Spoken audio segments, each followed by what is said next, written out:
Suppose if you are in this Microsoft visio professional, and if you want drawing something, and if you want to choose the pointer tool,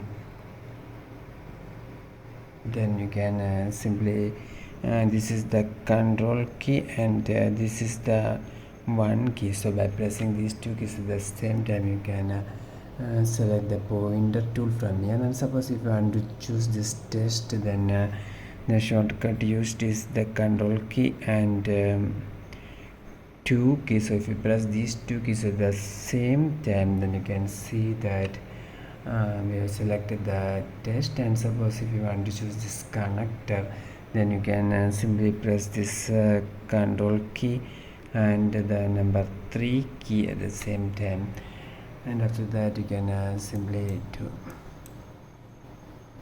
Obviously, I see for more videos, subscribe. Thank you.